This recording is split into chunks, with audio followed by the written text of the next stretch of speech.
What's up, you guys? It is Carla and T Hill, your go-to people for fitness information. We're helping you level up in fitness today. Today is Level Up Wednesdays. We're back for another episode. Thank you guys so much for tuning in. T Hill, what's going on? Hey, fitness family, how y'all doing? Y'all ready for this here? Let's get it going. Let's get it going. Let's get it going. I hope they're ready. You guys, today we're going to be talking about shin splints. Yeah, we need to learn what this is, what causes it, all of those things that are going to help us avoid it. And if we do end up getting them, how to heal and treat them. All right, so first question for you, T Hill, is what are shin splints? What are those things? Shin splints is more the described as the pain that you get along the front part of your bone, known as the shin bone, the tibia bone, the correct term for it.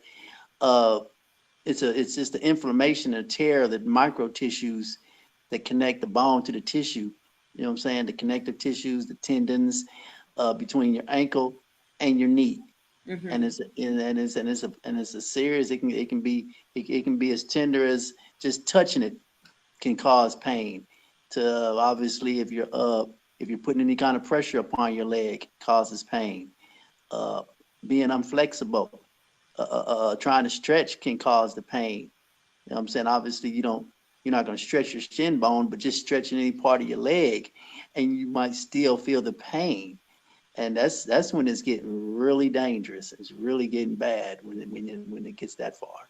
Yeah, I've had them before, and didn't really, understand how it came to be until I started kind of doing a little bit of research. And that's the next thing that I want us to talk about, so that people can, I don't know if they can completely avoid it, but so that they can like be on the lookout and learn how to kind of take baby steps. Yeah. So what causes them? I mean, I get that question all the time. Why do I get these shin splints? You know what I'm saying? Right. And there's several different reasons a person can get shin splints. One could be flat feet.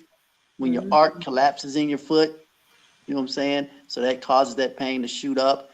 Another is wearing shoes that don't fit accordingly and then obviously don't support your foot and your arcs correctly.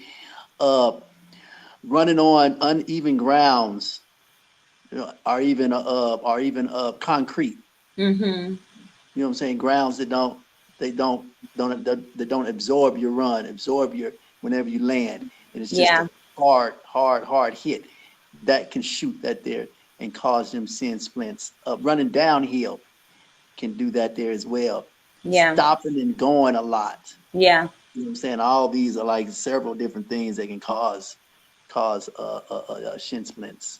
Yeah, I really like the fact that you highlighted the importance of wearing the proper shoes and having the proper fit. Absolutely. Because oftentimes, I mean, I don't know how many times I've been at the gym and people have been in there working out in Converse and Kids, and it's like those are not the shoes that are designed for you to do the activity that you're doing. And also, one of the things that really helped me, because I do have flat feet, I get those. I do a lot of jump roping and I do a lot of running outside. And one of the things that has helped me with not getting shin splints is using those shock absorbent pads those inserts by Dr. Scholl's. I have put those in my shoes because when I'm jumping rope, that helps with the pressure that's coming down. And also, that's one of the things that can help treat that. There is getting proper inserts to help. Yeah. You know what I'm saying? Mm-hmm. Stop that collapse of the arc. Give your foot more what what you just said, more ability to absorb when you're jumping up and down. And then another thing though, with a lot of instances on reason why people get these shin splints, weak buttocks and thighs, and as well as core muscles, because you're forcing muscles all the way down through to the bottom of your leg to absorb a lot of that stabilization and a lot of that support. So my recommendation is, let's work them buttocks, let's work them thighs, and let's work that core as well. Mm-hmm. Because if you're not doing that there and you're just doing just a bunch of running or a bunch of dancing and no exercising to get a more fit, thorough body, you're gonna, you know what I'm saying, parts of your body that's not supposed to absorb things are gonna absorb a lot more of it. Hence your tibia bone, hence your shin splints. Mm-hmm.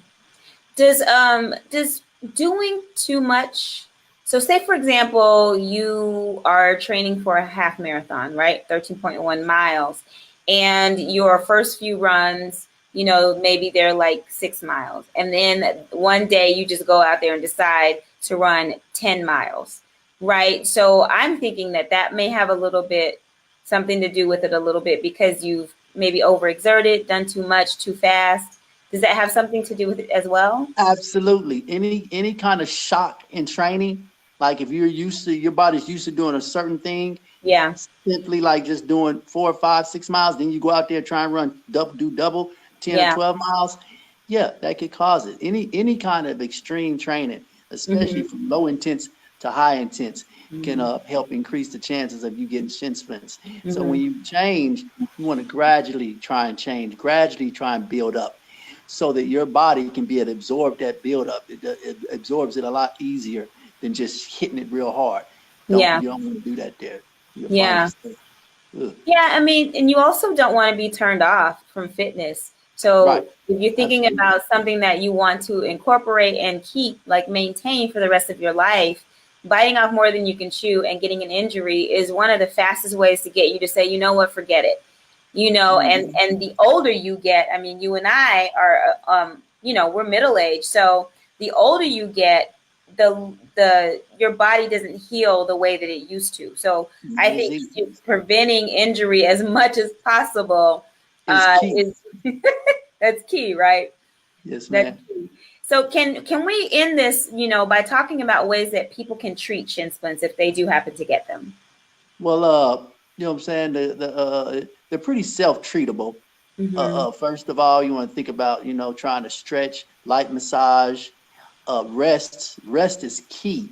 So whatever's causing your shin splints, you want to rest. You want to, you know what I'm saying? You want to lean back from that there. Don't do it as much. I'll probably stop altogether. Ice treatment works real well, decreasing the inflammation down in there. You want to ice it. My recommendations is like, well, you know what I'm saying? Not my recommendations, but a physician recommendation is 20, 30 minutes each time you ice it, about every 3 or 4 hours, and about 2 to 3 days, for 2 or 3 days, or until your pain has subsided or gone away completely. Okay. And then you can treat it with ibuprofen, anti-inflammatory, as well as aspirin. Okay. Painkillers. That's more just to keep the pain away while you're treating it. Should they stay away from heat on it? My recommendation is just try to ice first. Okay. Try to ice for 2 or 3 days, every 20, 30 minutes. I mean, every 3 or 4 hours for 20 or 30 minutes. Like I said, for about 2 or 3 days, and see if that there helps out. Resting during that time as well now. Make sure you're resting. You don't want to be out there jumping up and down and running on hard surfaces and whatnot. Are you saying no exercise during this healing process? Or I'm more or less referencing to the exercises that's causing the shin splints. Okay. You know, like a runner, they want to probably stop running. Okay. People that get shin splints, dancers, you probably want to hold out from dancing. Okay. If you like the tennis, racquetball, basketball, a lot of them start and go sports. Yeah. Let's pull off from that there stuff a little bit until these shin splints kind of heal, you know. Okay. You can also go see a gait specialist. That'll help with getting proper footing, proper shoes. In this case, if people are unaware, go see a gait specialist. That'll help you out a whole lot. Are you saying gait? Gait, yeah, as in walking. Yeah. Okay. Yeah. Yeah, because I know that one of the things too, that another thing that could cause it is that your body is a little bit uneven. And sometimes you don't know that because it's just very slight.